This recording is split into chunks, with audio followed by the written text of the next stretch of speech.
Camera ముందు ఎలా మాట్లాడాలి, మీరు చదివిన ఆర్టికల్ని ఎలా చెప్పాలి అంటే, ఉదాహరణ చెప్తాను. సినిమాలలో శృంగార సన్నివేశాలు ఉంటాయి కదా, అవి ఎలా తీస్తారో తెలుసా?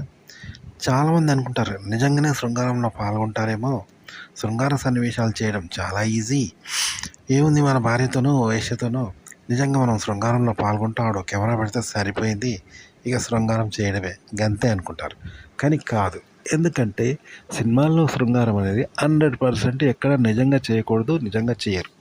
నిజంగా చేస్తే అది ఖరాబ్ అయిపోతుంది, రాదనమాట, అక్కడ ఎఫెక్ట్ రాదు.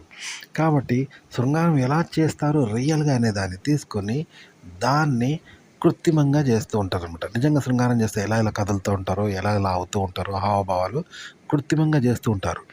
కానీ ఆ కృత్రిమంలో ఎక్కడ కూడా గోరంత సూది మనం ఓపినంత కూడా రియాలిటీ అనేది ఉండదు. శరీరంలో కానీ, మనసులో కానీ, భావంలో కానీ, ఆలోచనలో కానీ, అనుభవంలో కానీ ఎక్కడ ఉండకూడదు అనమాట. అలా ఉండకుండా చేస్తేనే సినిమాలో రియాలిటీగా వస్తుంది. కానీ సూది మనం మోపినంత రియాలిటీ వచ్చినా అక్కడ ఫిలిం చెడిపోతుంది, స్క్రీన్ ప్లే చెడిపోతుంది. అయితే ఒక విషయాన్ని మీరు ఒక ఆర్టికల్ను చదివిన తర్వాత కెమెరా ముందు చెప్పడం కూడా అంతే. మీలో ఆర్టికల్ చదివినప్పుడు కలిగే భావనలు, స్పందనలు, ఆలోచనలు, వ్యతిరేకత, అనుకూలత, సంతోషం, ఆనందం, ఇలా ఎన్నో కలుగుతాయి కదా. మాటలు, భావాలు, ఎక్స్ప్రెషన్స్, ఇవన్నీ ఫీలింగ్స్ కలుగుతూ ఉంటాయి కదా. శారీరకంగా ఎక్స్ప్రెషన్స్ ఇవన్నీ కలుగుతాయి, మనసులో కలుగుతాయి. వీటిని ఎక్కడ కూడా రియాలిటీగా చెప్పకూడదు. సూది మనం మోపినంత రియాలిటీగా చెప్పకూడదు. అలా చెప్తే మీ వీడియోలో రిమార్క్ పడ్డట్టే అనమాట.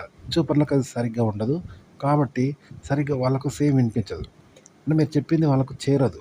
కాబట్టి సూది మనం మోపినంత కూడా రియాలిటీ లేకుండా రియాలిటీగా చెప్తే ఎలా ఉంటుందో ఆ భావాలు, స్పందనలు, ఆలోచనలు, అనుభవాలు, అనుభూతులు అనేవి ఫేక్గా చెప్పండి. ఆ మాటలు, ఆ పదాలు, ఎక్స్ప్రెషన్స్ అనేవి 100% ఫేక్గా చెప్పండి.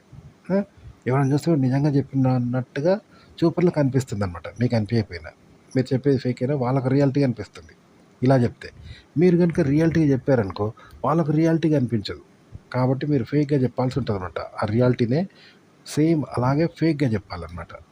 అలా చెప్తేనే ఆడియన్స్కి సరిగ్గా అర్థమవుతుంది, చాలా బాగా చెప్తారనమాట, మీరు చెప్పగలుగుతారు. ఉదాహరణకి మీకు జామ పండు ఇచ్చాము లేదా మామిడి పండు ఇచ్చాము, దాన్ని తినమంటే ఏం చేస్తారు? చక్కగా తింటారు కదా, కొరుక్కొని తింటారు, నవలు మింగుతారు, చప్పరిస్తారు, దాని రుచి చూస్తారు, కడుపులో వేసుకుంటారు. ఇది ఎవరైనా చేస్తారు.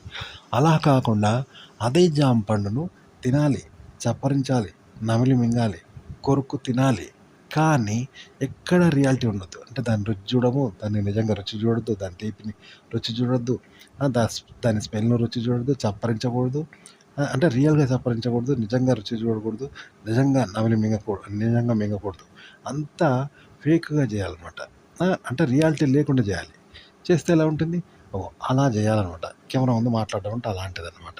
అంటే ఒక మాటలో చెప్పాలంటే ఇప్పుడు ఒక ఒరిజినల్ కంపెనీ వస్తువు ఉంది అనుకున్నాం, దాన్ని మళ్ళీ డూప్లికేట్ వస్తుంది కదా. కానీ ఆ డూప్లికేట్ ఎక్కడ డూప్లికేట్ అని తెలియదు, 100% కంపెనీ వస్తువే అన్నట్టుగా ఉంటుంది. పేరు అంతా వాడు అట్లాగే డిజైన్ చేస్తాడు, కానీ అలా నాణ్యత ఉండదు, అంటే ఫేక్ అనమాట.